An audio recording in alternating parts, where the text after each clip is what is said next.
With infinite complaisance, people went to and fro over the earth about their little affairs, serene in the assurance of their dominion over this small, spinning fragment of solar driftwood, which by chance or design man has inherited out of the dark mystery of time and space.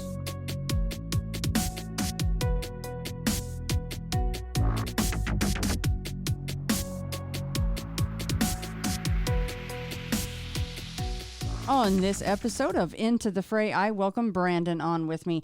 And I have already mentioned this to Brandon prior to us officially recording, but I wanted to bring it up again because it is a good point to me being me sometimes. And just, I know Brandon was very gracious and said, don't worry about it. Life happens, things happen. But Brandon and I first started emailing back and forth about him coming on the show back in 2020, for God's sake. And he kind of re-emailed me and said, hey, just circling back around. And I'm like, oh my gracious, I am so very sorry. I don't even remember what happened there. I have no good excuse or reason why it is just now happening. So Brandon, and that, for me to say to everyone out there, if you have emailed me at some point and maybe I never got back to you at all, just poke me again, send another email and say, hey, you out there still? Knock. And yes, I wholeheartedly apologize. And Brandon,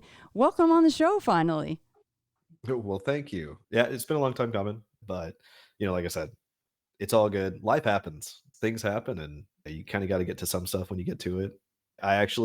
What made me reach back out to you, aside from like listening to the show and whatnot, you had made an Instagram video. And I saw it on Instagram because I follow you on Instagram also. And I was like, oh yeah. I was like, we never talked. I'm the worst. I'm so sorry. And because people are probably like, whoa, the Into the Fray team really sucks. The secretary over there sucks. I'm the secretary. I'm the team. I suck. So I apologize. Life happens. Like I know it does.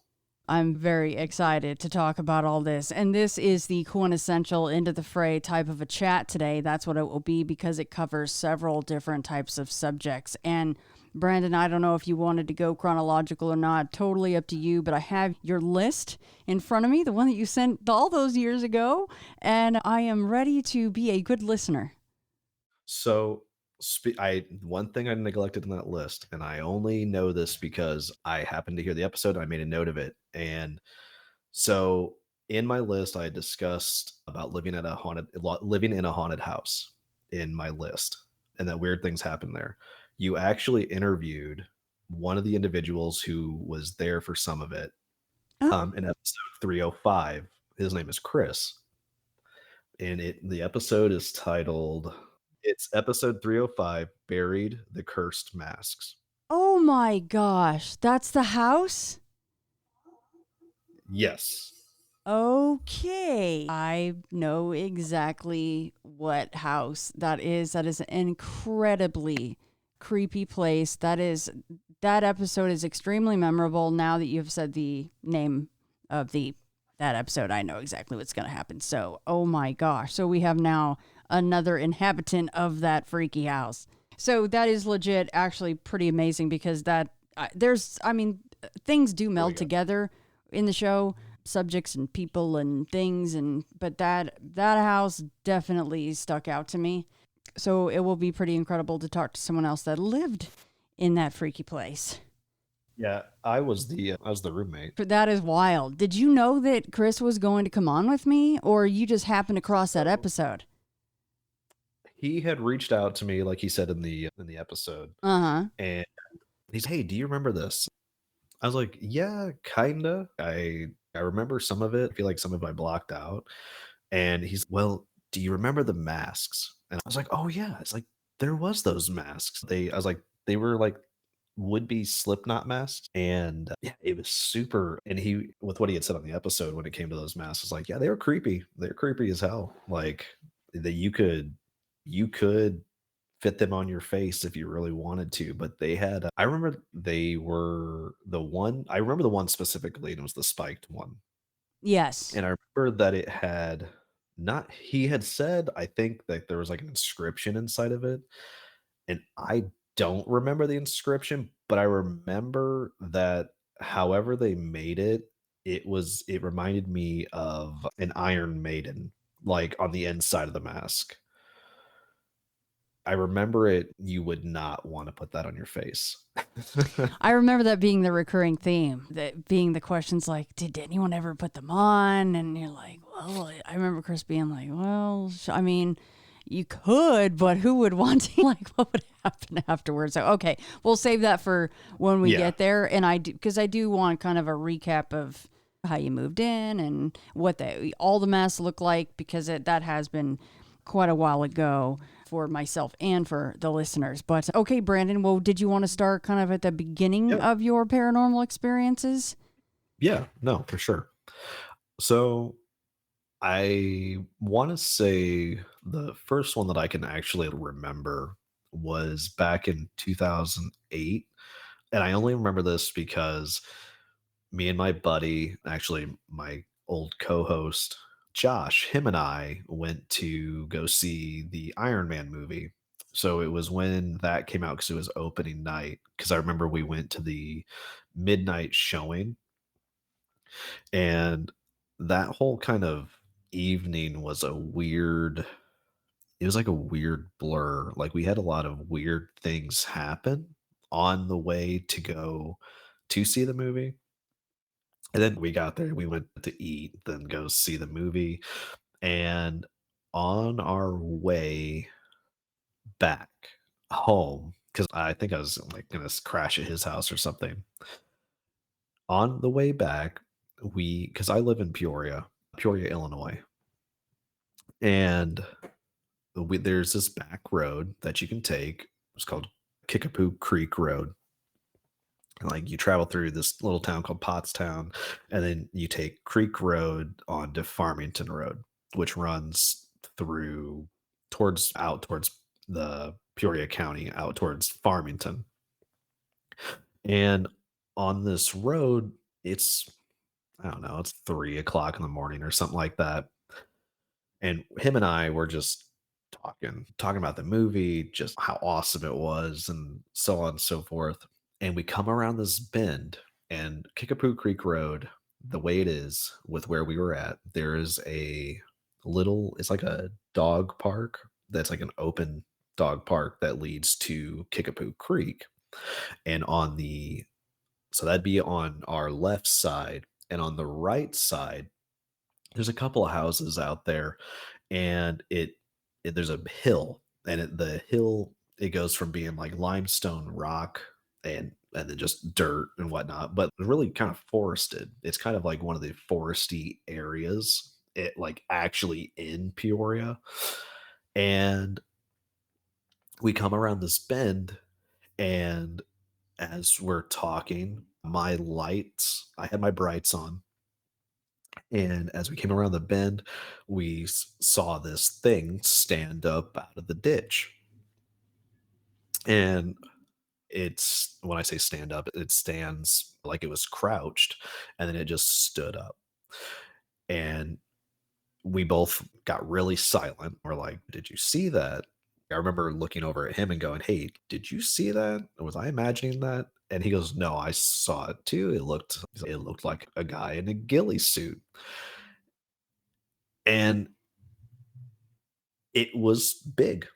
It was I would I was driving a four-door sedan at the time, and this thing, when it stood up, the kinda how to describe it, when it stood up, it was in the ditch. So, most ditches are probably a foot deep, give or take, especially, like, where this area was.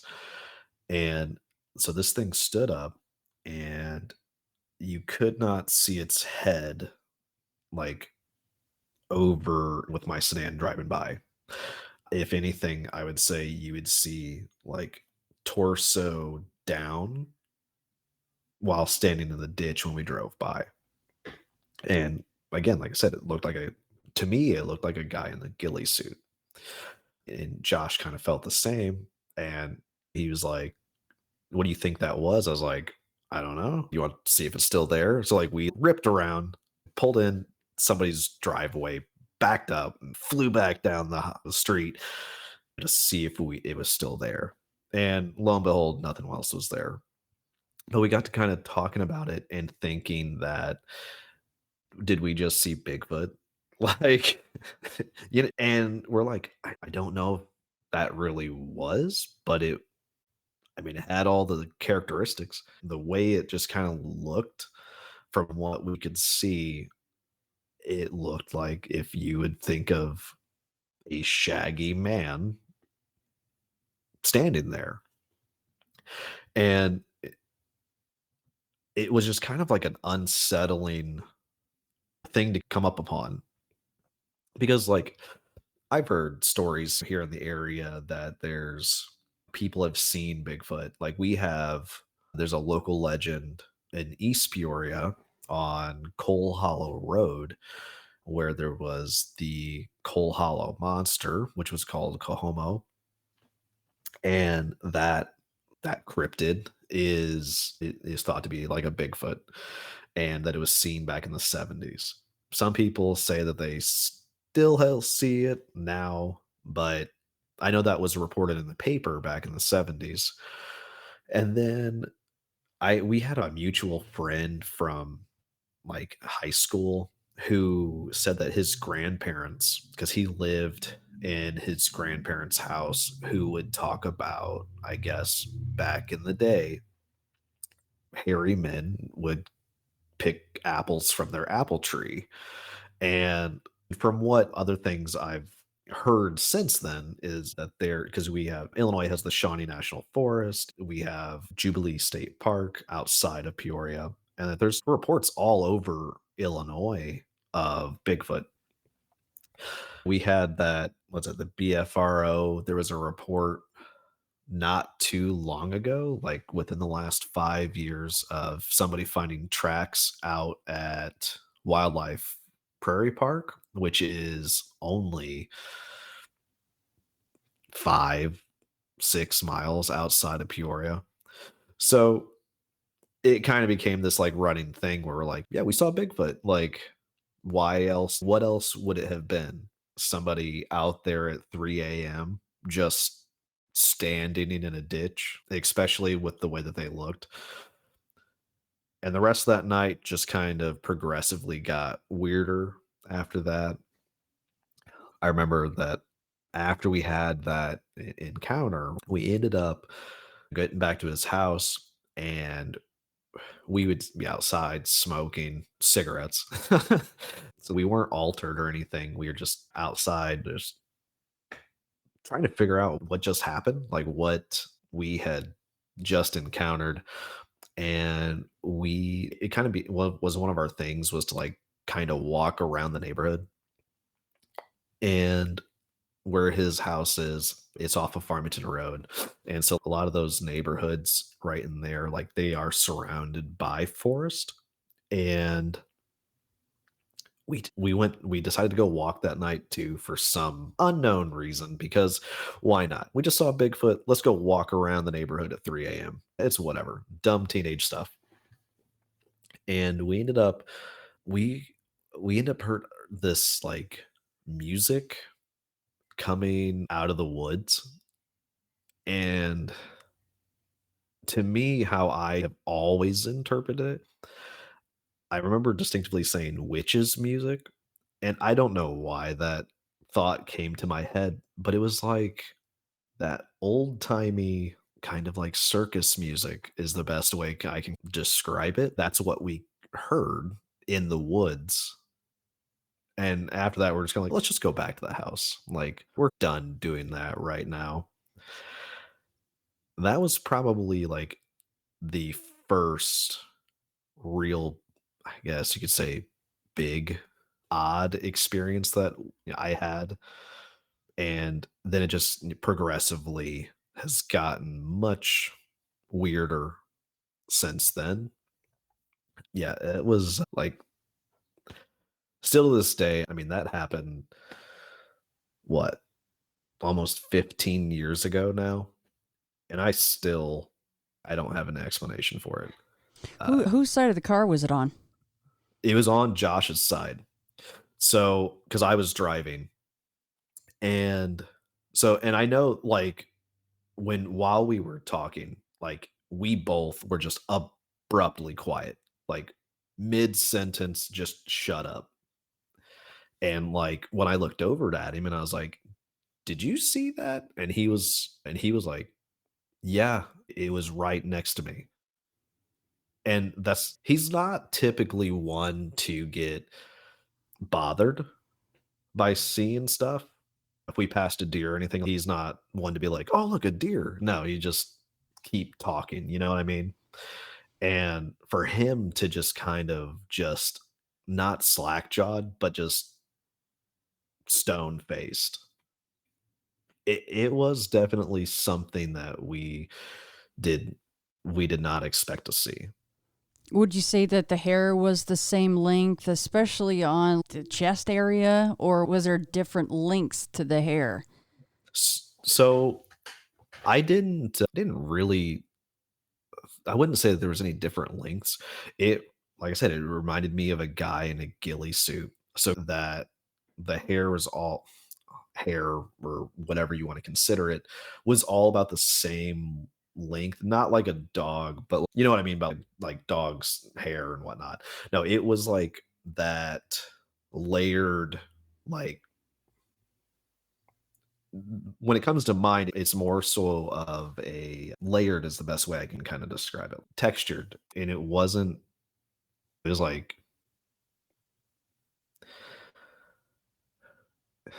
it reminded me of the texture of, like I said, a ghillie suit. I can't think of the word of how, not matted, but layered and textured.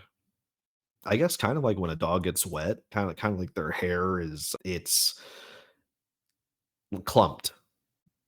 Does that make sense? Yeah, definitely. Now, how about it? How about its hands? Was its hands visible at all? So I'm not gonna lie, I did not think to look for hands because it was so abrupt. I mean, it was 3 seconds, like 5 seconds. I mean, we like drove right past it. So it was one of those, like, when you're coming up on somebody, like, didn't really think to look of that. Yeah. It was like, because it stood up, like it just, like it was crouched and just whoop up. Like, as we turned, like, it saw us kind of thing. "Oh, shouldn't be here." Now, obviously, this thing was extremely tall. How about a guess on how wide it was? Maybe shoulder to shoulder.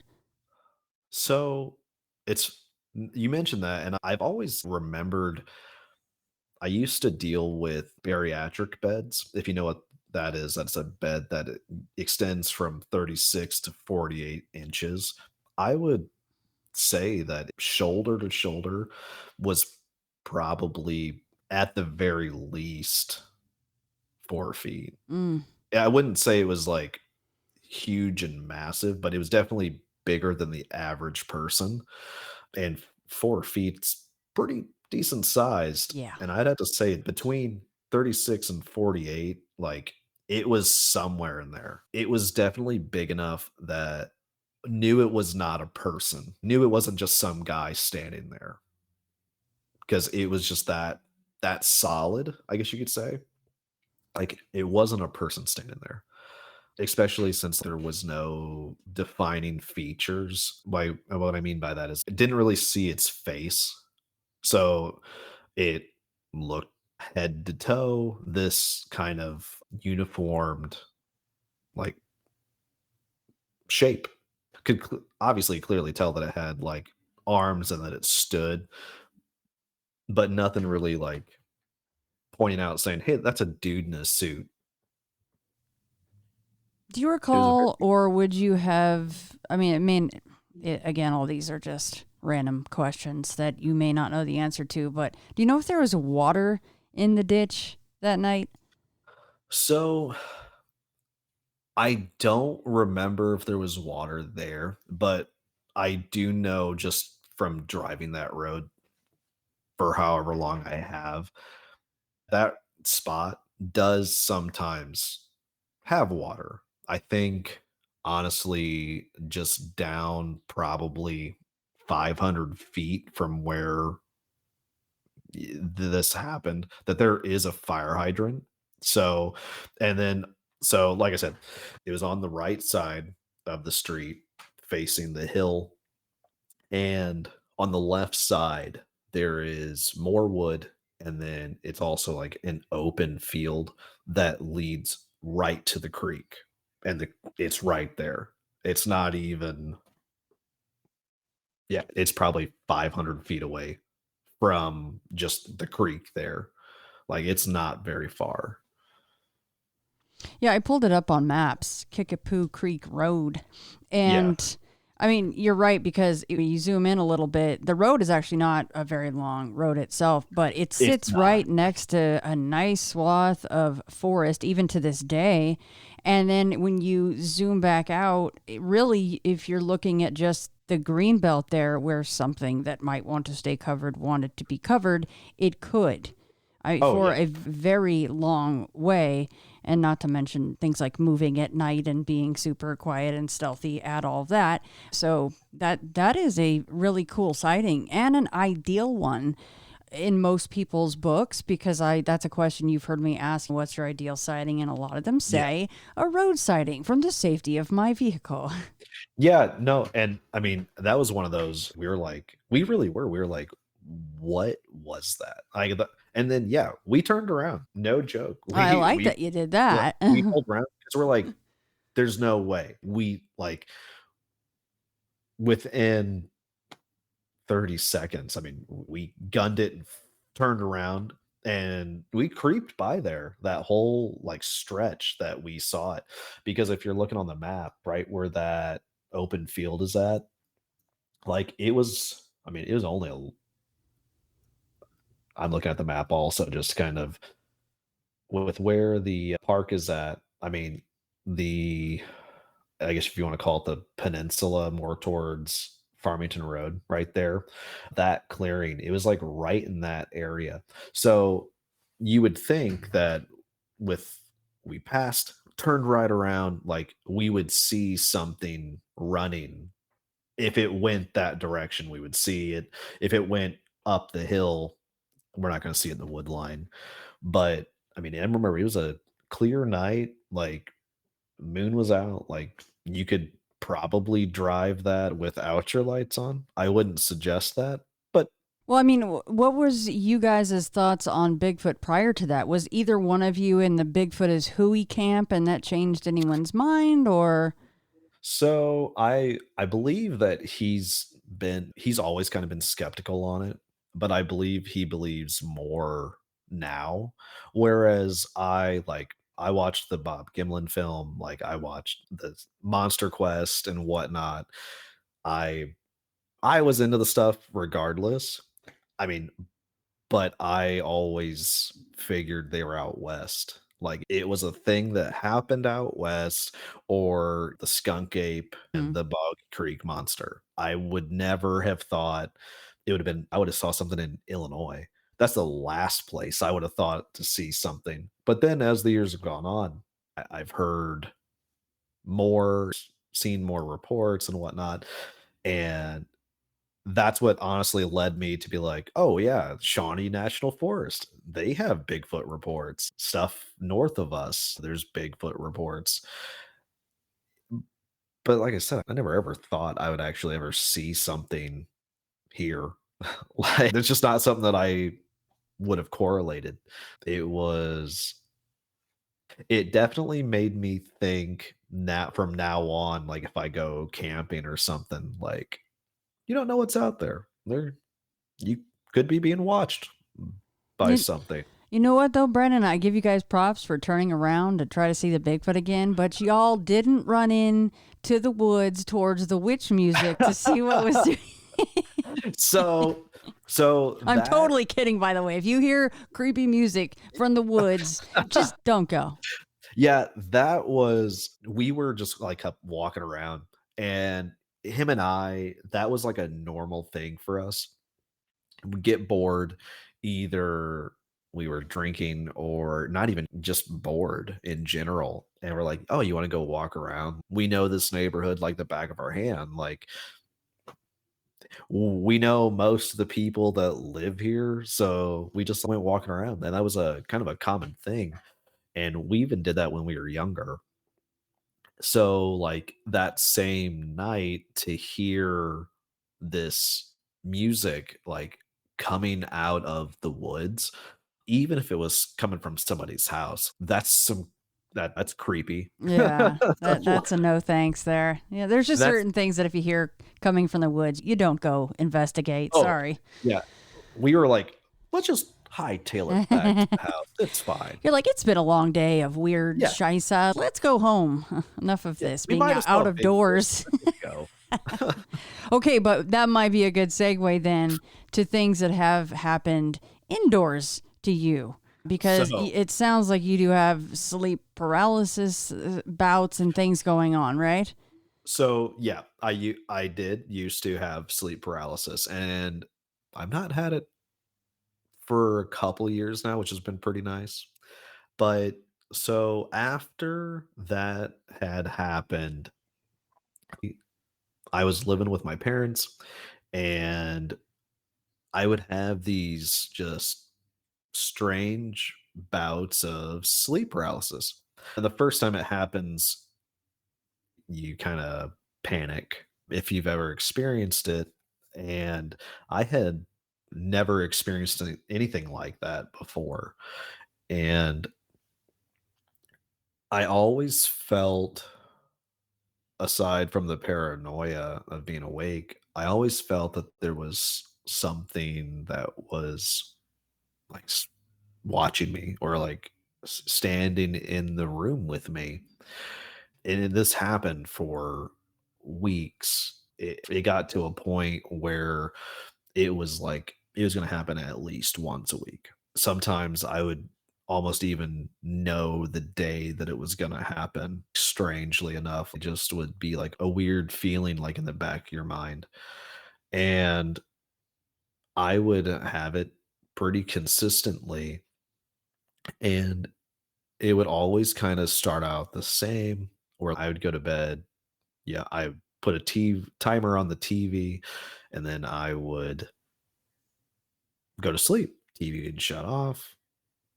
And then at some point, I would wake up. I couldn't tell you what time I would wake up, but at some point, I would just wake up. And when I did, I could not move. I couldn't move. And that's when that paranoid kind of feeling sets in. But I would always feel like there was something in the corner of the room watching me, or sometimes it would feel like it would come closer to me. I don't know how to like really describe that feeling other than like the terror would it would be like focused at a certain area of the room. And I would feel like it would get more pronounced from that area, which is what made me feel like maybe it would get closer to me. And there was a couple times when while this is happening, I would feel sometimes like something would be in a way touching me or like trying to the way I kind of have described it would be kind of like crawl into me. I don't know how else to really put it other than that.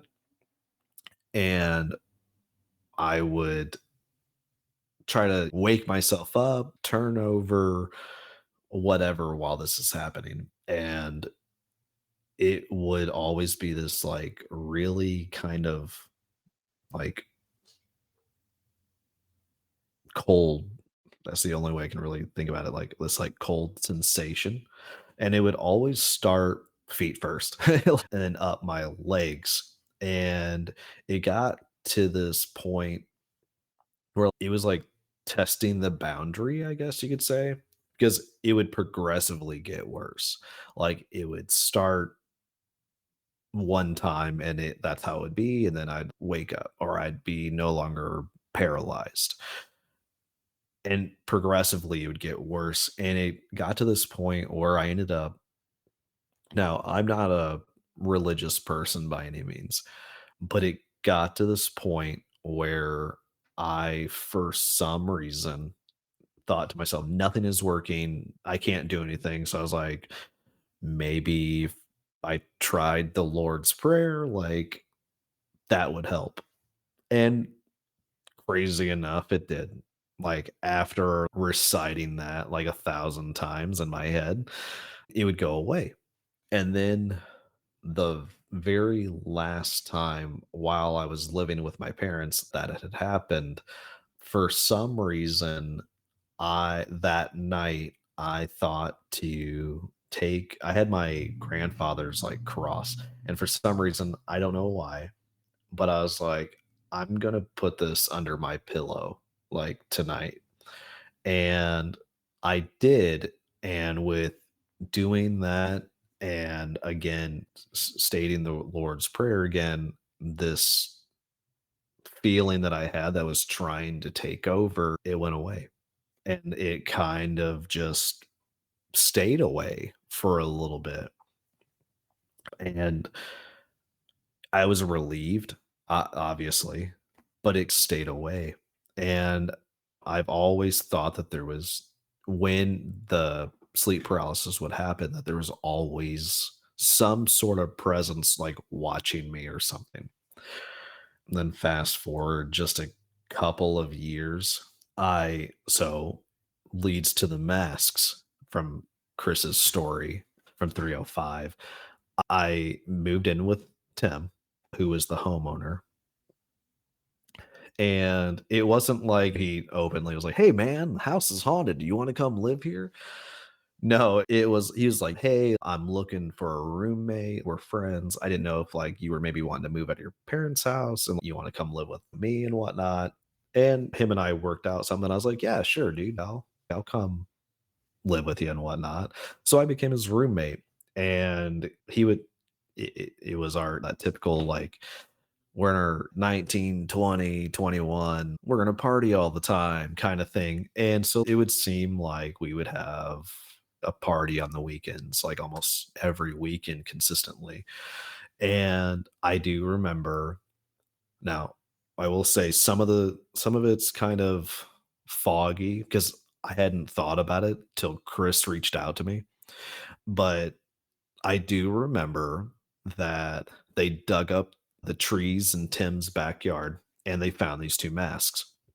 I was not there for that. I moved in after that, but I do remember the masks, and that the masks they had them sitting outside on a table, and I think it was a glass table or something like that.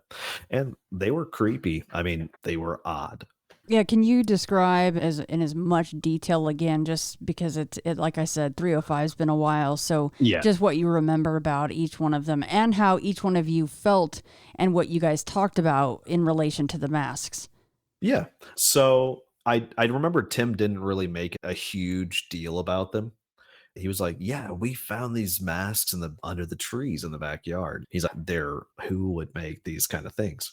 And yeah, they were made of they were metal. I couldn't tell you if they were steel or iron or whatnot, but they had some weight to them. And there was two. And one, I know that the one it had spikes all over it. It was like somebody had trimmed nails and like tack welded all the nails to the front of the mask. And I think that same one is either that one or the one with this I wanna say it was a hand. I can't really remember if it was a hand. It was Spiky Boy and Mouth Hand. Like, though like, that's just kinda how you separate them. But the spiked one, it had the spikes coming out of the face, and I remember on the inside, it was not clean. Like, it wasn't just like a smooth surface. Like, there There were, like, it not I think Chris said something about an inscription on the inside, and I don't remember an inscription, but I do remember that on the inside, it was kind of like an Iron Maiden with it having, like, nails kind of on the inside also. So it was like a thorned mask. And then the mouth hand mask, that one, I feel if I remember correctly, somebody had also taken nails and they had welded them over the eyes. So it had that hand coming out of the mouth, but then the eyes were nailed. And for some reason, I don't know if Chris mentioned this, but feel like that the one that had the hand coming out of it, I wanna say that one had like, a crown of nails, and I don't mean barbed wire and, like, nails all that, but, like, on the head on the forehead of the mask, it had, like, nails coming out of the forehead like a crown, and they both rusty. They had been in the ground for some time. I remember, like, touching them and was like, "Oh, I feel like I'm gonna get tetanus," like, if I poked myself. But, I mean, they definitely had some age to them from being outside in the weather and whatnot. It was definitely nothing that, like, I've welded before, and I would not have been able to weld that together like they did. If somebody welded all of that and made those, they put some time and effort into it. And yeah, they sat outside. They sat out in the weather. And you know how like most metal, if it sits out there too long, rain and snow and so on, that it'll oxidize and it'll rust. And I remember that these masks, they did not. Like, they had rust on them, but they did not rust like some things would. Like, if you left, like, a tool outside and it rusts because it's been out in the elements for a while. That no, they did not really rust a whole lot. And they were creepy. Like, I know that Chris would not touch them. He did not. He was like, "Nope, those are evil. Don't want nothing to do with those." But Tim was kind of just, "Oh, these are neat, creepy, but it's kinda neat." And for me, I mean, I thought the same thing. That's kinda neat. Those are interesting, like, they're creepy as hell looking at them, but, that's kinda cool, like, you found that in your backyard. Who finds that? But and then kinda like after that, they both had told me about, like, when they were refurbishing his house, Tim's house, like, when they would stay, like, some weird things would happen. Like, they told me about somebody had lit candles and they let them melt to the floor, so they had to clean up the wax, and I remember that some of that wax would not fully come up, like, even after scraping and scraping, like, it was just kinda stained there. And then they told me that one time when they, like, painted, there was little, like, handprints in the house. Either is, like, between like, they slept on, I think, like, a sleeping bag and, like, an air mattress or something like that, like, they each had one, and either the paint was like, the handprints was either between them, like, somebody walking on their hands, like, between them, or if it was, like, there, and I think kind of like they found some in one of the other rooms, and that they thought maybe possibly a raccoon came in or something like that. Like, it was just kind of one of those odd one-offs. Am I misremembering that those little handprints, they were also having trouble getting rid of those as well?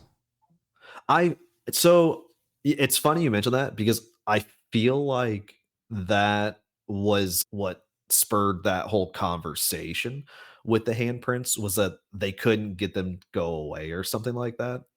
And again, like, I hadn't thought about any of that until Chris had reached out to me. I almost completely forgot about the masks, about the handprints, that kind of stuff. Like, just, I don't know, like, I blanked it out. because I hadn't thought about them in so long. That was like in 2009, something like 2010, and I hadn't thought any of that until he brought it up, and I was like, I do remember I remember you guys telling me about that, and that they kinda had a hell of a time, like, with some of the electrical stuff and whatnot, weird electrical issues, which were things that you wouldn't really think to you would you like, it's a faulty wiring, but it was, like, consistent, like, even after they had somebody come check it out.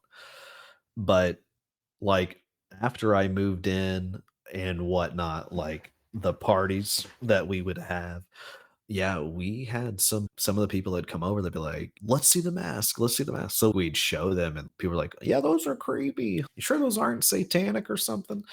And typical when you see something crazy like that. But I actually something that Chris had mentioned, I forgot about the gnome because we would joke that whenever something would happen in the house, like something odd or paranormal would happen in the house, we would blame the gnome. We would say it was, I think the gnome's name was Henry, I think is what the gnome's name was. And we would blame it on Henry. We'd be like, oh, Henry's messing with us again. Just dumb joking about that. And So, I but how was backing up a little bit? How was Henry, or the idea even of Henry, born? What was he born out of? Where did that come from? so Tim had bought this garden gnome.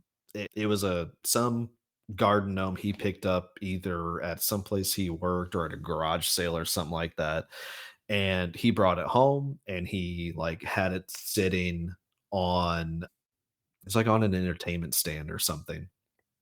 And the little handprints Okay, like he would is come what the alive and he would move around the yes. house. Yeah, Okay, yeah. So okay. that's kinda why we're like, "Oh, like, Henry's doing it." That was Henry. But I think Tim might have bought the gnome after the handprints, but just I joking, like, gotcha. about it. Well, what The about, just real quick before I forget this? I know that you said that for the most part the masks stayed outside on the glass patio table. Would they ever come inside at any point?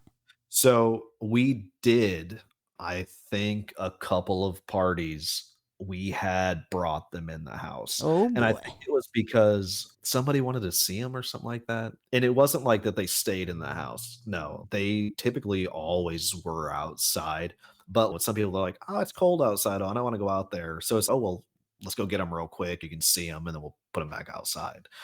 Like, that they did get brought in the house once or twice, because I remember we put them, like, on the dining room table during a party one time, so, like, people could actually see them, and, yeah, then, like, one night, the gnome got broke.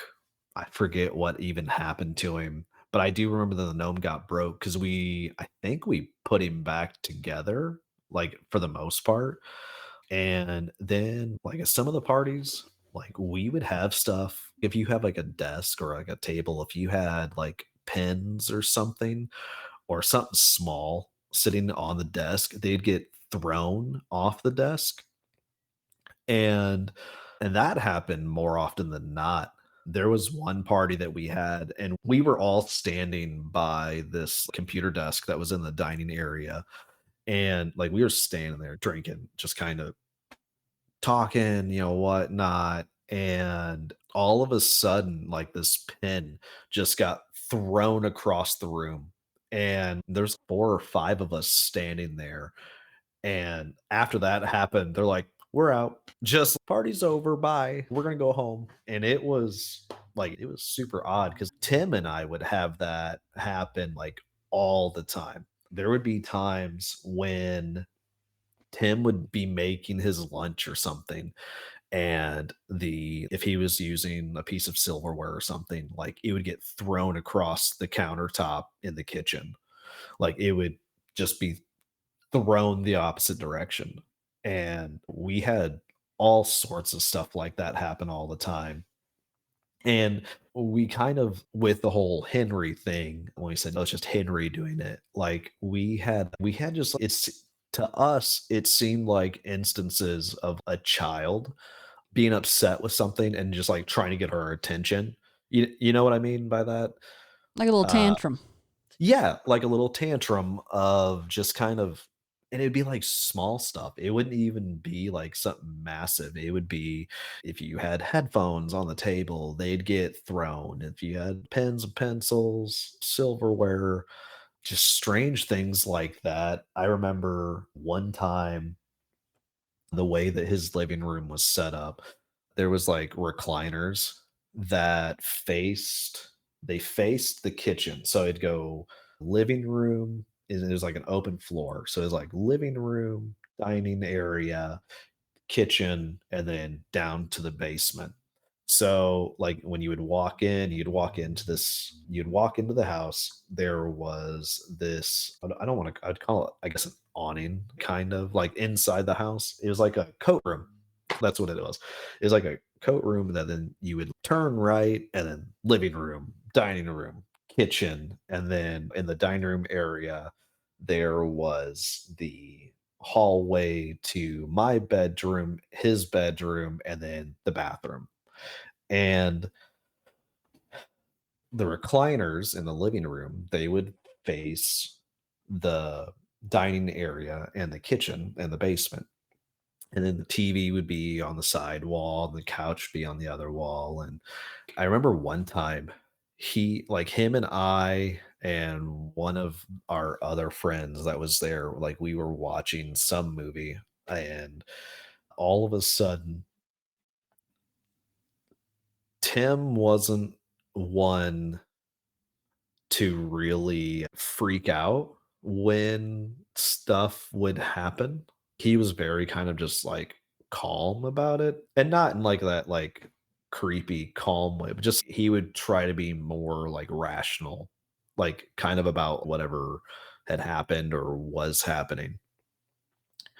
And I remember one night, like, we're watching a movie, and all of a sudden, he just freaks out. Just, "Did you guys just see that?" And he wasn't one to be like that. If anything, I think he was the most skeptical of us that were there, and he freaked out, terrified that he just saw a person, like, standing at the edge of the couch in the living room. Like, we're all sitting there, like, none of us saw it, but he, like, all of a sudden freaked out and did that. And we're like, "Well, how big were they?" And he, in correlation to Henry, he's like, "It was like the size of a kid, like, there."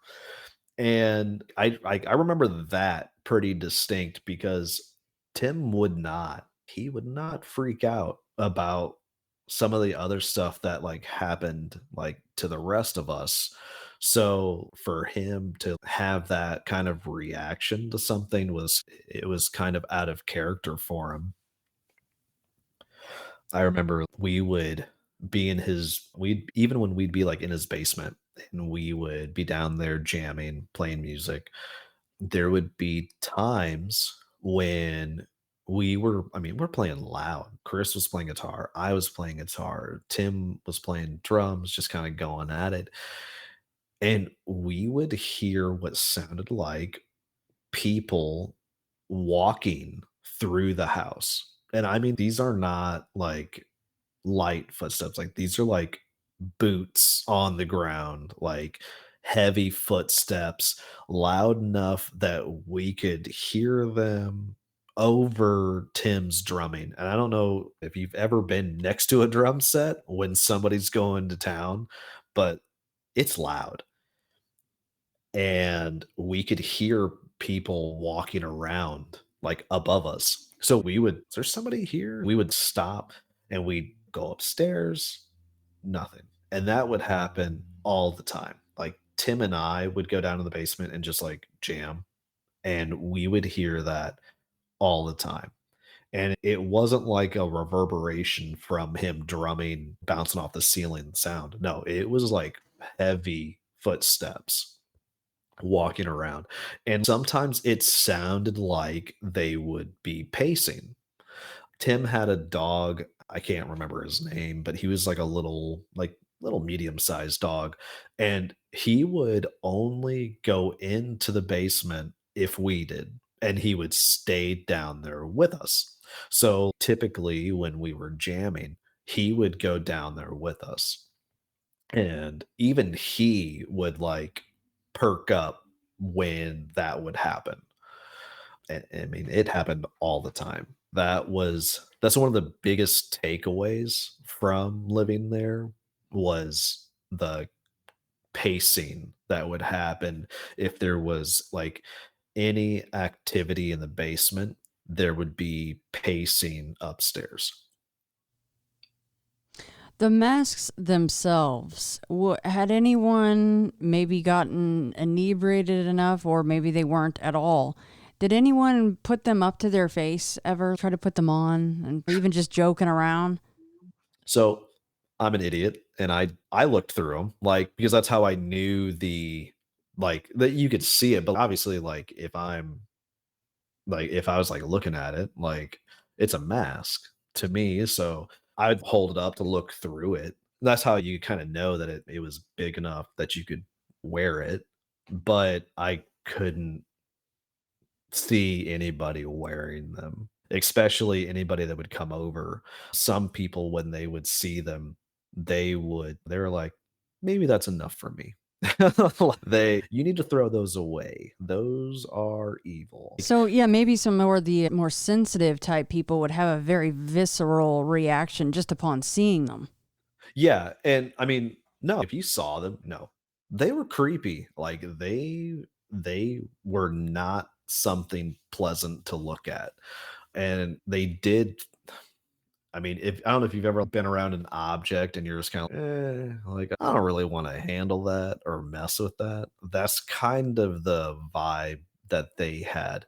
Kind of similar. I don't know about you, but I don't mess with Ouija boards. I don't ever want to. I don't want to touch them, so on and so forth. And that's kind of how being around the masks made me feel. And that's typically kind of why we kept them outside. Like we really, aside from the couple of times that they might have come in the house, like they stayed outside until they disappeared.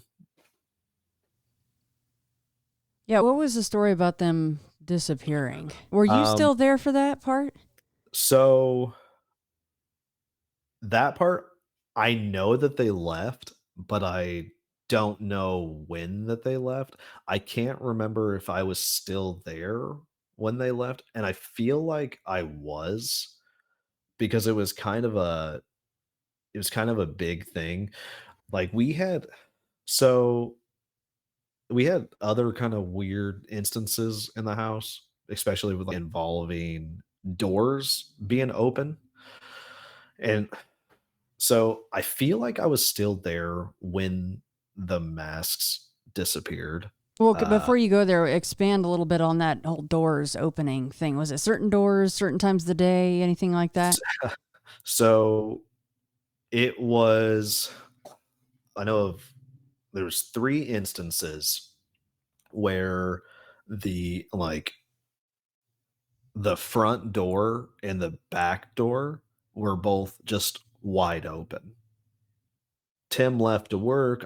I was either at work or I wasn't even there that day, and the door like I came home or Tim came home and the doors are just wide open because he'd text me, be like, "Hey, did you forget to lock the door?" I'm like, "No, I always lock the door. I make sure the back door is locked and the front door is locked." And he goes, "I got home and both doors were just wide open, and his dog would still be in the house. Like, his dog wouldn't leave the house. Then, like, I came home a few times, and the same thing. I came home, I actually think Chris was with me one time.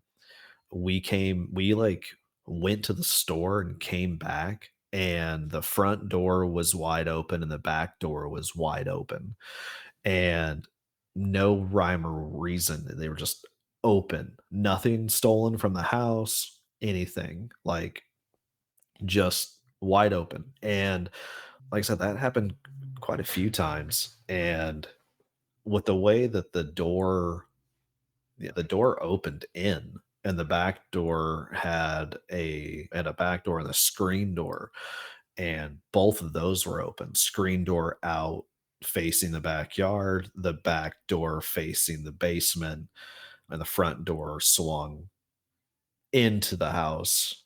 Just, I mean, you would think that if it got burglarized, like stuff would be missing. But that's the first thing that we would check. Did somebody steal a bunch of stuff? Nobody stole anything. Everything was still there. Instruments still there. Anything small that could be stolen still there. And it was odd because you don't, with the way that the back door was, with the screen door open out into the yard and the back door open into the house, you're not gonna have like wind do that and then open the front door into the house to be open. You know what I mean? Oh yeah, it's going to go one way or the other, and especially Yeah, the backside, one would be open, one would be shut. exactly. And that would happen sometimes if there was a big wind, the screen door, if it wasn't latched, it would open. But to have the doors open that they were was just very odd. And yeah, like I believe that I was still there when the masks disappeared because I do know that there was somebody that we thought stole them. And like this person, they didn't have them. But it was one of those things where like a lot of people knew that we had these masks and then the masks sat outside. So, I mean, what I can't say what happened to them, but yeah, while they were there, they were creepy. Do you know if any pictures exist of these two masks? I know, I'm So sure that I asked Chris this question. so I think Tim might have had some, and I know that I thought I had a picture of them, but I I don't have I don't have the phone anymore that I would have had at that time. So if I did, they might be on that phone, but I'm fairly certain that phone is trashed. Oh yeah, I'm 'Cause, sure. Yeah, like, I was just, I have to ask because then people would be screaming through their devices like, oh, are you going to ask if there's pictures? I wish I had the pictures of that because I would definitely send those in because those are something you do not see ever unless it's in one of those curious wonders like amusement antique shops or whatever. But these Like, were, I mean, these are talking like full size. If these were made of paper, it would fit perfectly for the most part over most people's faces, right? It was yeah. these are normal size masks. How heavy was each of these masks? Because if they're metal, I would imagine I quite mean, stout. I would say they were easily between 8 to 12 pounds. I mean, they were solid, like, they were heavy. A good kind of reference of, like, size is, yeah, like, the Halloween, like, mime masks. Do you know what I mean by that? Mm-hmm. They're about that size. Like, they were about that size, but they weren't like a full covering of the forehead. It was just half the forehead and, like, down to the chin kind of, like, size. I mean, like, you could palm it, like, Yeah. it over your face.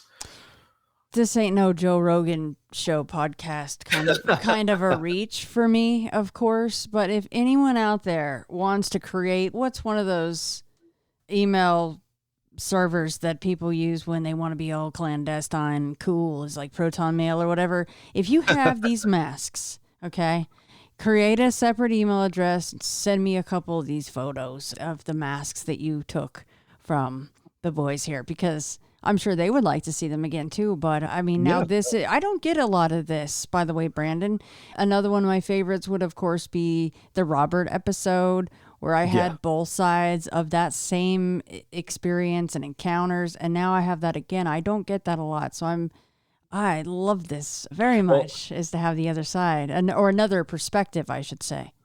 that's like I didn't include it in my email because I didn't think about it. Like, yeah, I told you, like, I lived in a haunted house. We'd had stuff thrown at us, yada yada. And then when Chris reached out to me, and then I heard the episode, when I was like, "Oh yeah, I forgot that stuff happened at Tim's. Like that, there was some of that stuff when he ran into, like, when he was there, because." He stopped coming over after he saw he called it, I think, a shadow demon or something like that. After he saw that in the basement, like, he stopped coming over. Oh, And while, like, I never saw anything like that, I do remember that night where, like, he was, I mean, after that encounter, like, he was like, "Why does a ghost?" And then, like, he left, and then he just kinda, "I don't really know if I wanna come back to Tim's." I mean, it was just, it affected him so much that he didn't come over a whole lot after that. well, what about when Tim saw this little being, entity, whatever, shadow by the couch? I mean, that was his house. That did that then amp things up for him at all? Because he seemed pretty laid back about it most of the time.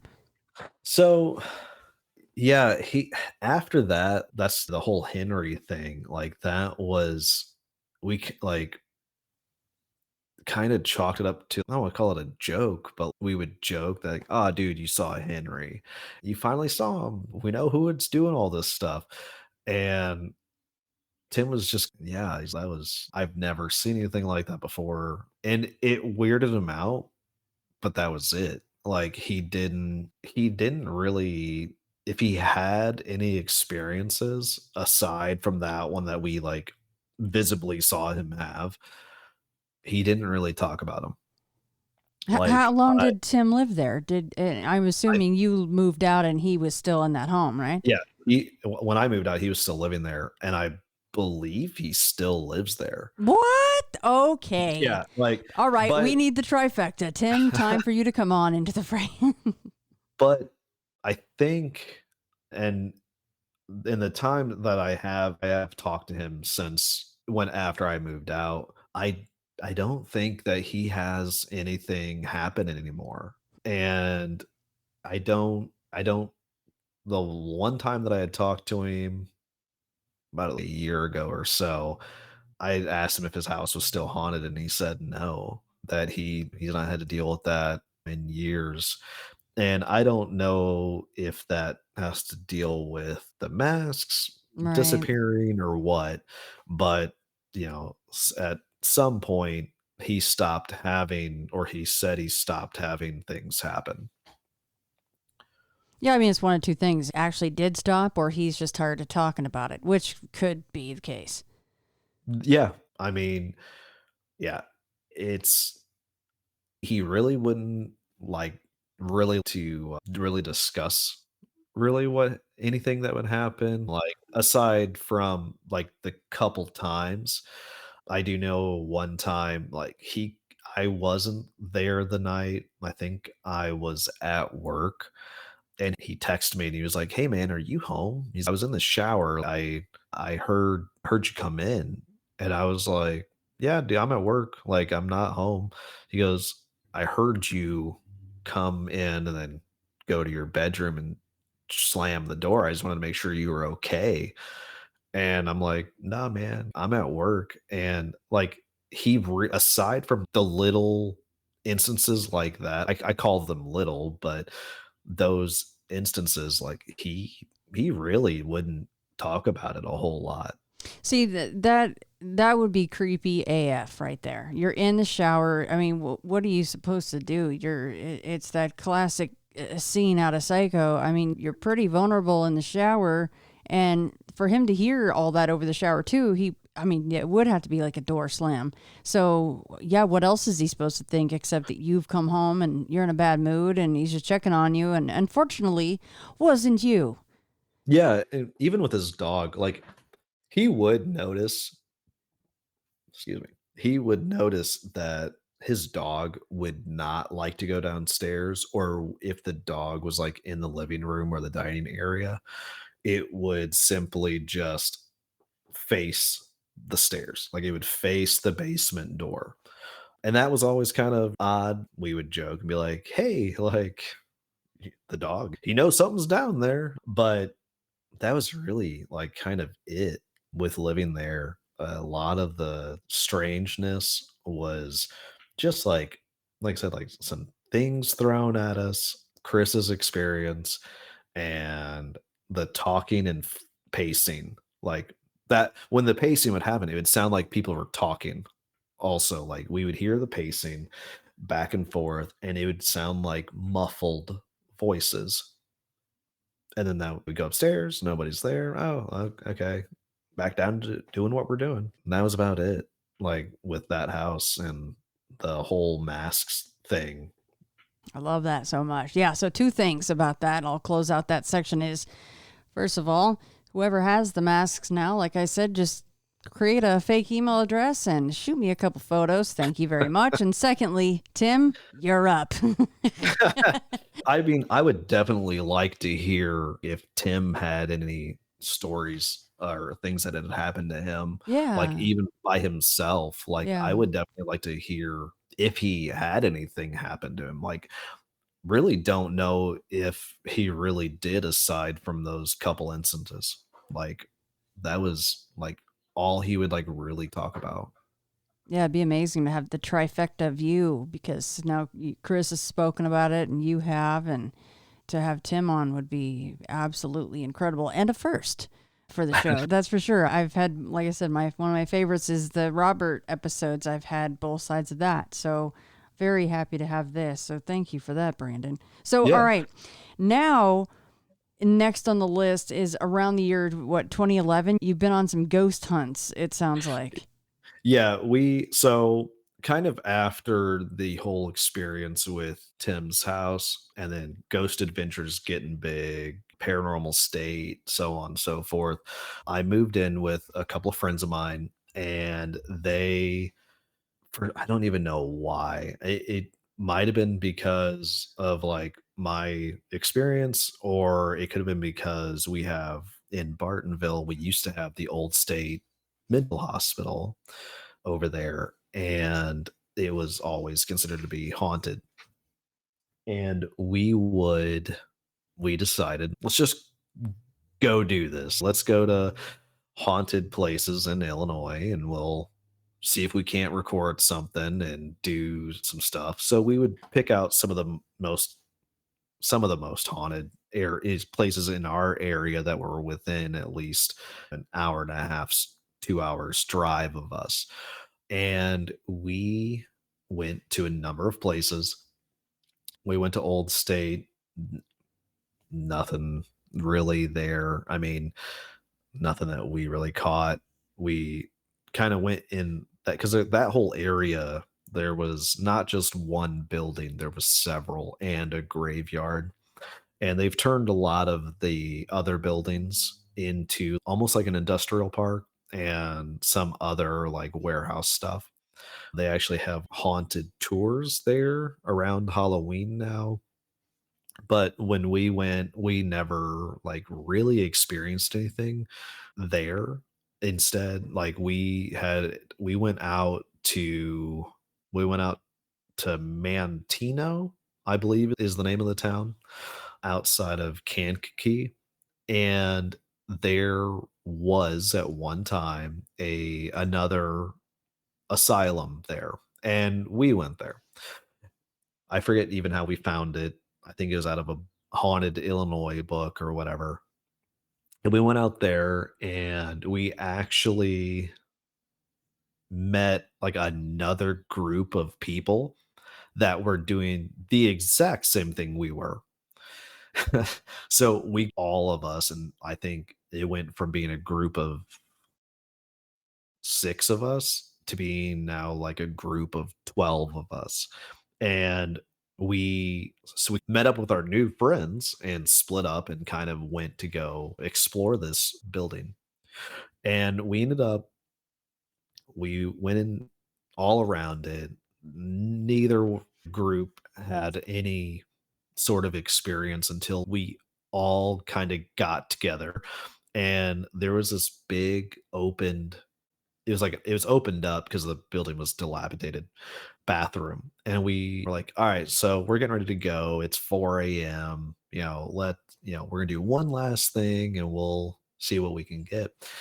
And we all kind of stood in a circle and we asked, if there's anybody here, make a noise, like move something, so on and so forth. And we did that once, and we had our recorder going, they had their recorder going, and nothing. So we're like, okay, we'll try it one more time, see what happens. And we did it again. And right after, I mean, it was like not even a second, like half a second. Like after if there's anybody here, can you make yourself known? We get it like a best way to describe it is a kind of noise. Like we didn't hear it. We heard it on the recorder. Like we just said it and waited there. So when you play it back, and then that's when we heard it. We're like, "Oh, did you hear that? That's crazy!" And like we had that experience, and then a couple weeks later, our group went back out, and it was just it was only like five of us that went, and we split up, and we went back to the same place, and we went into their basement crawl space area, which was creepy all on its own. And down there, we saw. I wish we had a recorder because it would have been like not a recorder, but like a video recording of it. We went down there and we're like, we have our flashlights. We're walking down the way. This is a giant H shape, and there's tunnels that connect to the other side of the building, like underground and whatnot. And we're down there, and like we had to, somebody put a ladder down there. We tiptoe down this ladder, and as soon as we get down there, there's a teddy bear and a tricycle just down there. Kind of pitch black, turn your flashlight, see that. Kind of creepy. Well, we continue on to walk, and we come down to one of the tunnels that leads to the other part of the building, and I call it a ghost light. I don't know what everybody else decides to call it, but we looked down there with our flashlight, saw nothing, pulled the flashlight away, and still down that tunnel there was like a green. It reminded me of a laser pointer, but like a green light down there, just down there. We put our flashlight back down there, nothing reflective, anything. If it was a camera, like our flashlight should have reflected its lens. No, it nothing there. Take the flashlight away, that green dot still hanging out there. So we're like, okay, let's get back upstairs. That's kind of like turntail. What else is down here? And we get back upstairs and we traverse the whole building again, and we get to this big auditorium part, and it had been raining. I think on our way there it had rained, and we ended up hanging out there for a hot second. Now, as with most abandoned buildings, like there's graffiti everywhere, holes in the ceiling, so on and so forth. If it rained, it leaked water all over the floor. Well, we were there in the auditorium, and you can clearly kind of see because of the street lights coming in through the window where there's big puddles of water. And we're out there, and my one of my co-hosts, Adam, he was there with us, and he's a skeptic, and he's like, all right, I'm here. I didn't get to go last time. I'm here this time. I want to see a ghost or something. And he just starts kind of asking if there's anybody here, make yourself known. If you're really a ghost, do something. And he's just taunting. Like he aside, how some people get results via taunting, like he's just taunting away. And we stop the taunt, and you start to hear, like we all did, we started to hear what sounded like somebody walking through puddles. And he was like, okay, stop. And that walking would stop. So we're like, okay, either it's drops from the ceiling, or we're really having an apparition walk towards us. And then he's like, all right, if you're there, come closer. And we start hearing footsteps in the puddles. And there was puddles all over the place. So you would hear the splosh, splosh, splosh, concrete, splosh. And then, I mean, it got close enough up to us that we're kind of the hair on the back of your neck standing up. And he's okay, like, you've proved it, you're here. And he's, I believe that you're here, and so on and so forth. And then we all, because of how we're all standing, we all of a sudden just feel this immense drop in temperature, like around us. I mean, I don't know how warm it is where you're at, but like right now for us, it's like 86 outside and humid. This felt like you walked into a cooler.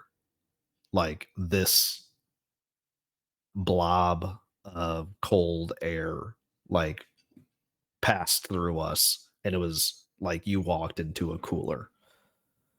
And after that, we were kind of like, okay, like it was a good time. Like nothing else is happening. Like we're gonna go. Like that was kind of enough of for us to just kind of be like, yeah, it's getting late. Let's get out of here. I don't want to feel the chill again. And we ended up leaving. And that night kind of has stuck out for all of us as something like strange that had happened. Like we can chalk it up if it was rain that had dripped from the ceiling. I mean, that's a pretty consistent drip that we did not hear until we asked the questions. But the cold chill was kind of enough for us to be like, yeah, that's not comfortable. And I mean, and on a bunch of the other ghost hunt that we did, we would go like every weekend that summer, like we would be going somewhere else. And we went to another location a little north of us, and it was another it was a tucked away location, and we had to walk a mile through the woods to get to this location. And we got in and we were there, and we had experiences with it, what would sound like water running through pipes. Like you could hear it throughout the building we were in. And we were okay, that's kind of, you would think that there wouldn't be any running water to this building. So one of us was like, hey, like just openly talking, like, hey, if you're doing that, shut off the water. And the sound of running water through pipes just stopped, like abrupt. And I was like, okay, that's turn it back on. And it would start again. And we did that back and forth for a little bit. And we're like, okay, that's some strange evidence. Like with where we're at this abandoned location. To have that was kind of fun, kind of eerie. We went to a bunch of the known haunted graveyards. try to see if there's anything out there. And I mean, and with doing it like how we were doing it, like we were young, trying to figure out like, well, what's the best way to kind of do this? Do we just want to try to record everything, so on? And hindsight, it'd been great if we had recorders with us and we had the cell phones that we have today to record video, but didn't really have any of the experiences aside from those couple while we were out ghost hunting, having our own ghost adventures. We've talked about doing it again, but some of the locations that we would like to go to, they have either been repurposed or they have been tore down. So that kind of put a damper on it, but we've had some strange experiences from that. And we are just doing it in good fun. We weren't trying to like make a YouTube channel or anything. We were just bored. Let's go do something ridiculous. Oh, well, this is what we're gonna go do. It's always nice when you have interactive activity. I mean, not that the residual stuff isn't cool too, but it's neat to be able to speak a command or a suggestion to the ether, whatever's going on, and it actually responds. That's pretty cool. And that's kind of more of what we had happen. I mean, even if it was just like residual, like it, that we just had those kind of like strange, really kind of unexplainable interactions. And the biggest one commanding and then having a reaction. Absolutely. That's very cool.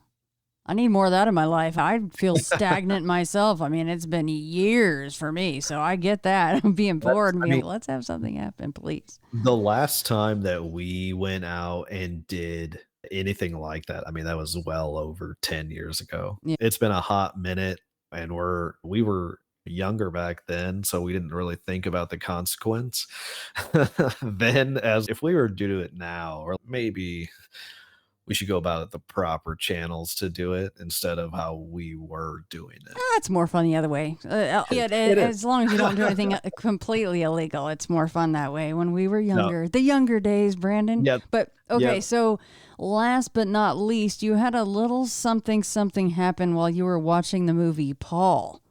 Oh, yes. So, which is initially why I emailed you. So, I've always been kind of fascinated with the science fiction and the paranormal kind of thing. And I honestly don't really wish really any sort of weird interaction upon anybody. Like it's fun to see it and watch it, but then to like actually have it, it changes you. Like in sometimes like the worst way, or it just makes you kind of know that some things are not as they seem. But one night is back in like 2012 or 2013.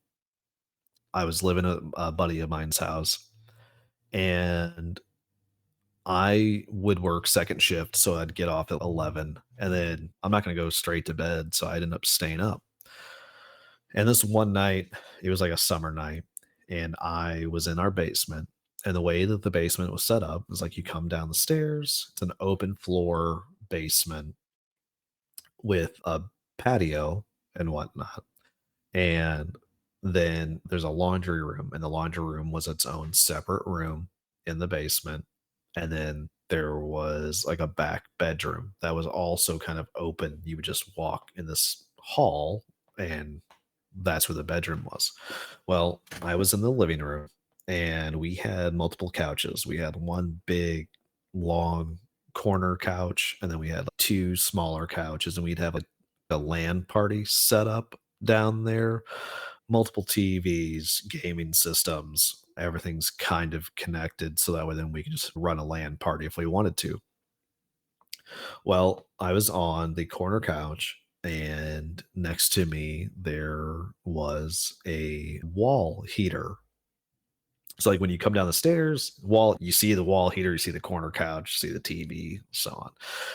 Well, I was down there by myself, just got off of work, just kind of hanging out, and I was leaned up on the couch, and was watching TV, I was watching the movie Paul, And this, we're watching it, or I am. I have the lights off, I have the heater on because it would get super cold in the basement. So I have the glow of the wall heater and then the TV. And I'm watching the movie, and it gets to this part. It's one of the many parts where Paul, the alien, it stops, like the TV itself stops on his face. And the I thought initially, like at first, that I sat on the remote. Like I moved and I paused the TV on accident. And I go to move and I can't. I immediately am like, I'm not asleep. Like I'm having a bout of sleep paralysis and I'm not asleep. I was clearly watching the movie. And it kind of shakes me for a moment because I'm now like back in that I haven't had this in a while and it's happening right now. This is not anything that I was expecting. And something in the laundry room like catches my periphery. And so I can't move, but like I can move my eyes. And the way I'm sitting, I'm leaned up with my arm on the armrest. And so like my eyes like go directly to looking in from the TV to the laundry room. And I see this shape, this form, like in the laundry room, and is do you know Vanta Black? Do you know what that is? Yes, I do. It's about the blackest black color that has ever been created. Yes. So there's no lights on in this basement. Like there's no lights on in the laundry room. The laundry room has a window to the outside and the laundry room has curtains. So the curtains are blocking that window and I can make out in this laundry room this form and it is blacker than the darkness in the room. It stands out versus the darkness. And this form, I kind of say it like slinks up to me or slithers kind of up to me, but it makes this like it felt like it took forever, but I'm sure it didn't. But it like approaches me and it to me felt like it just slinked its way to me. And it comes out of the laundry room and towards me as I'm sitting there. And so now I'm just like I'm freaking out internally because I can't move. And this thing is like coming at me. And I'm just kind of like thinking to myself, aside from what is this, I feel like I'm going to die. I don't know how else to put it. Like, it's like I'm going to be taken out by whatever this is, like this thing that came in here, this specter, whatever. And it utterly terrifies me. And then for some reason, I could make out that it like reaches out for me, like it reaches out towards me and it puts its hand on my forearm. And the best way that I can kind of describe it is like it caresses my arm, like a very light touch of a caress of my arm. And I mean, I'm just kind of like freaking out that this thing reached out and touched me. But as soon as it touched me, it was this like blotchy, cold kind of feeling. But in my head, I heard or felt this thing just kind of say, everything's going to be okay. And then after that happened, and it only happened when it touched me. Like when it touched me, that's when I like heard that in my head. And then when I say it's like a caress, like after it touched that, it like removed its hand from my arm and it slinked back away into the laundry room.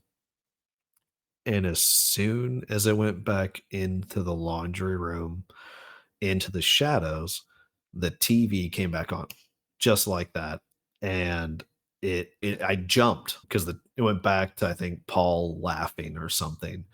And like I jumped, startled, and I was like visibly like freaking out. I'm like, what the frick was that? Like, I like got up, turned on the lights. I was in panic. And I mean, I went as far as to go outside to, was that a person that came in here or what? Like, I turned on all the lights and nothing was there. I ended up, I don't even know if I slept that night after that happened, but like that really shook me like to my core of just I just witnessed something that I like aside from everything else, like that alone made me, if I had any skepticism over apparitions or anything, I wasn't. Like after that, like whatever that was, that shadow being was like it's real. Like I felt it touch me. There's no ifs, ands. Like I know for a fact it touched me. And when it touched me, I heard it say everything was going to be all right. And after that, like things, the stranger the things went from there after that experience. Like I would have dreams about it. And when I would dream about it, it wasn't anything that like I noticed right away. But like when I'd have dreams about it, I would have dreams of it like looking at me, like when it came towards me and when it did it, it's like eyes were like this, like I knew where its eyes were now. And it had like these like purpley kind of like eyes. And like I, I know that even when I think about it, like I can't like when I think about it, like I don't remember it having eyes, but like when I would dream about it, like I knew where its face was, if that makes sense. But yeah, it was like that happened. And then like progressively things afterwards that would happen, I always kind of knew were associated with it. And like it, I don't know, like I felt like for a long time there, it was just attached to me. Well, what other kinds of things were going on besides the dreams about it? So I would have the dreams about it, but then there's a couple years would go by. I would have the dreams, but I wouldn't really have anything happen. And then one night, I, with my girlfriend at the time, we were watching a movie and she's like, hey, like, I need to go to the bathroom. I was like, do you want me to pause it? And she's like, no, just let it play.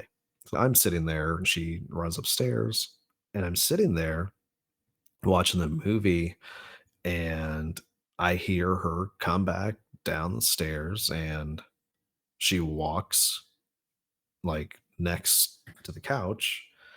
And the way the room was set up, it's like couch, TV, and then it's like open space, but stuff, table, junk, whatever. And she walks past me and heads down towards the junk and the tables in the room and then ducks behind a foosball table.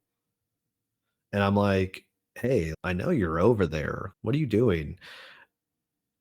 And because of the house, like she responds to me from upstairs and I'm still in the bathroom. Who are you talking to? And I'm like, okay. okay, that's okay. Like you didn't just come. She's no, I'm still upstairs. And then she comes downstairs and she's like, what happened? And I'm like, I just watched you walk past me and go over to the other side of the room. That was kind of like unexplainable. And then like couple like maybe a month or so after that, I had this vivid dream, and it was I had a dream of the shadow again. But then the shadow took me to, like, in the dream, the shadow took me to this open area. To me, it reminds me of a white room, and the shadow became me.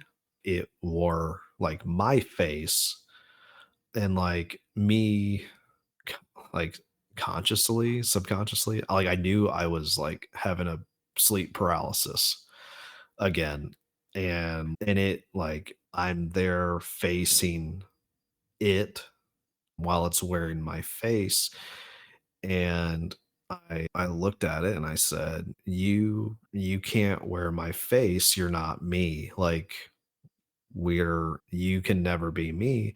And it smiled at me and says, you and I are in this together forever. And then I woke up and I'm trying to wrap my head around that and whatnot.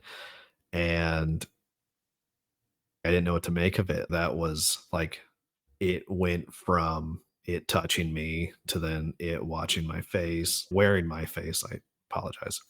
Wearing my face and then having somewhat of a conversation with me. And then some time went by where I didn't really have anything happen after that. I would always feel like I had sometimes a presence in my car, like in the back seat with me, which is not a very pleasant experience. But I'd always feel like there was something sitting back there with me or back behind me. And then I ended up having this experience in my house where I was like, I always felt that there was something that would be lurking like in a room, like in the house itself, that there's always something lurking in that room, to the point where it's like eventually it just kind of left that door shut and I wouldn't go in there. And one night, a couple of years ago, I was on the couch and I'm sitting there, and my dog is with me and he's laying by me, and we're watching TV. And all of a sudden, this shadow pops, like walks out of the hallway into the living room. Like I visibly see it do that. And I immediately go, I'm like, I caught you. I finally seen you again. And it just gone. Just blink of an eye, just gone. Dog didn't respond to anything, nothing. Like it was like standing, like the shadow was standing in my living room. Like it walked in there, like it was there, and then all of a sudden it was gone. As soon as I caught it, it was like mid stride. Like I was like, I caught you, and it was just kind of gone, just blink of an eye, gone. And it was, I mean, it was like after that kind of experience, nothing. Like after that, it just kind of buzzed off, stopped his or its dealings. And after that, like my girlfriend at the time, or girlfriend now, I told her about what I have had happen, like with the shadow. And I told her about that, and she was, that's quite a story. That's kind of crazy. And I believe I have a guardian angel. And I'm like, "Oh, really?" And she's like, "Yeah," and she should tell me that little story, and I'm like, "Oh, that's kinda neat." And we're out somewhere, and there's a lot of people, and I feel this, like, hand, like, when, like, somebody grabs, like, your shoulder, your clavicle and or your shoulder, they put your hand on it. I felt that happen, and I turned because I thought somebody was, like, trying to get my attention, there was nobody there, and she caught note of that, and she asked me, and she's, "Everything okay?" And I'm like, "No, I just felt like somebody, like, wanted my attention, and there's nobody there." And she's just kinda like, "Yeah, oh, okay. So that's weird." And I'm like, "Why?" She's, "Well," she goes, "that could have been my guardian angel, like, looking out for you." And I was like, "What do you mean?" She's, "Well, I have felt that myself." And I was like, that's kinda crazy." And ever since then, so far, I've not had anything happen. Like, ever since then, I've not had any more shadow experiences or anything. It's Uh, interesting that the initial touch of the what we're assuming is not maybe such a pleasant thing. We're assuming it's not, but he had to, or it, I always say he, it had to touch you to kind of activate this whole thing, get it going. And then essentially what we're assuming is a guardian angel had to touch you to deactivate it in a way.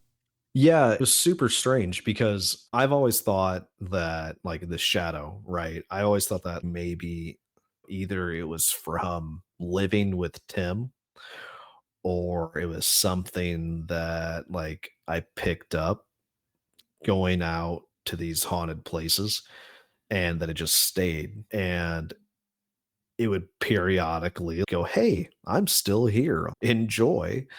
And then and then that happened. Like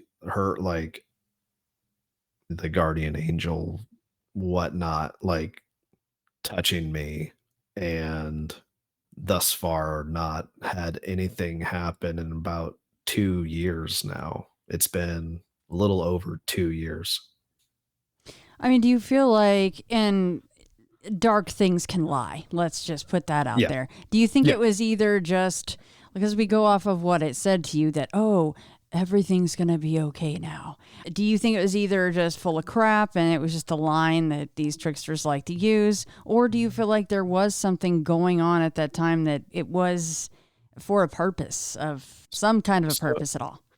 So I definitely think it was malicious. Like, just with the way that's like previous having sleep paralysis with that, like having that experience and then the haunted house with Tim and then, going on ghost adventures and then it manifesting again, Mm. essentially, it was all together. Yeah.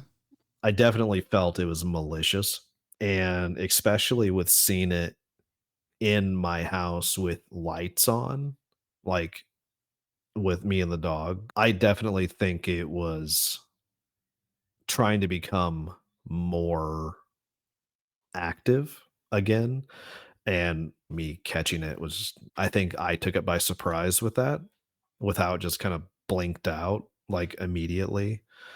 But I definitely think it was malicious with it saying, firstly, everything's gonna be okay, and then in another sleep paralysis session, dream Oh, saying, yeah.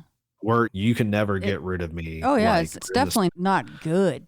No, I just, it does like, make you wonder about the true intentions beyond the fact that they are timeless and they can be formless and they can maybe take whatever shape that they want.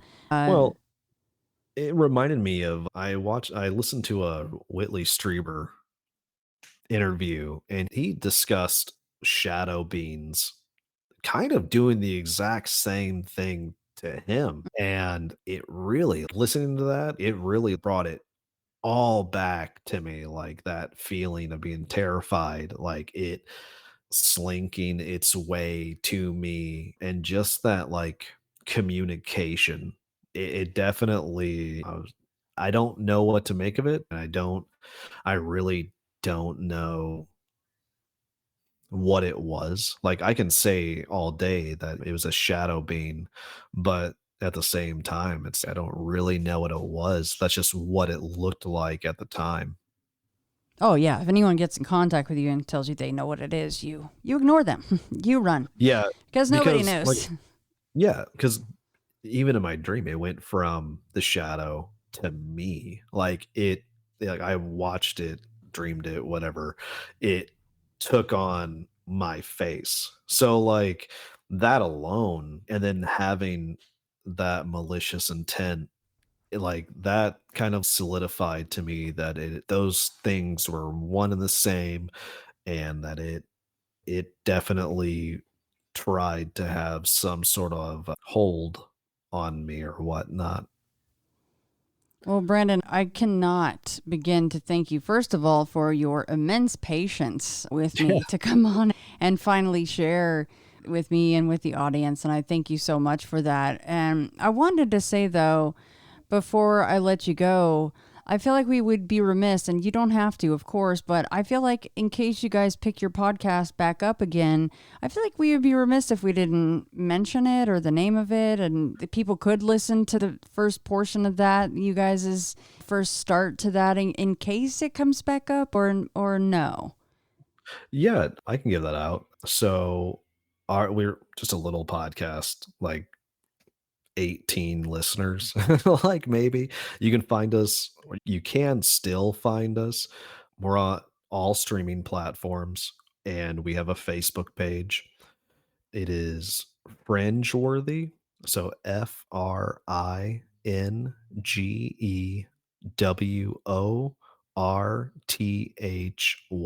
It's all one word, and it has a hashtag before the F. But you should be able to type in just Fringeworthy and we should pop up. If anything, you might have to type in the hashtag. But yeah, we had 30 episodes, and I mean, we're the episodes are what they are. Some of the audio is not the best, but we were learning as we went, and it was three guys just having fun, just pretty much unedited, uncensored, just whatever. But a lot of the topics that we covered were it was very much like your show. It was paranormal.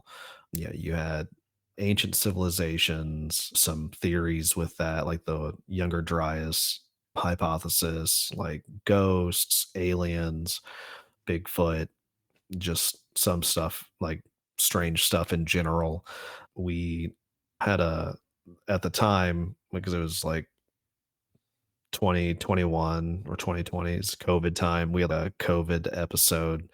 So I mean, we just kind of just three guys just really just kind of being loud mouths and just kind of ridiculous. And they're actually the only other place where I've actually given my story also. So Shannon, you are the first podcast aside from Fringeworthy that I've actually reached out to for any of my paranormal happenings that's happened. Well, I am flattered for that. Thank you so much, Brandon. And might I say Yeah. that I think that's a great name for a paranormal style podcast. It's friends worthy. I absolutely love that. But yeah, I thank you so much, Brandon. I'm so Yeah. sorry it took 5 years. That is It's not a, awful. So just hey, anyone out there, there you go. That's how Shannon rolls, obviously, sometimes. So get back in touch like Brandon did, and I can make this happen. yeah, I had a lot like, I had a bunch of other things happen after I emailed you, so it's that time just grew. Like, I All had, right. Well, I appreciate you trying to make me feel better then, because then you're like, well, then now I have more stories, which you did. yeah, But I thank a you. couple more stories do that, and if it wasn't for Chris, like, I wouldn't have even thought to bring up the masks, to be honest. Like, I hadn't thought about it in years, and then he reached out to me, and so I was able to actually give that story, and I wouldn't have done that. Like, Well, I emailed you back in 2020. He reached out to me in 2021. Like, I wouldn't have even been able to bring that up if it wasn't for him. That is true, because you said that was, I mean, recently, comparatively speaking to when you first emailed me. So that worked out actually really well, because I don't have a lot of corroborative interviews for things. So that is amazing. And I will say that I'm going to close this episode with hashtag Tim, you're up.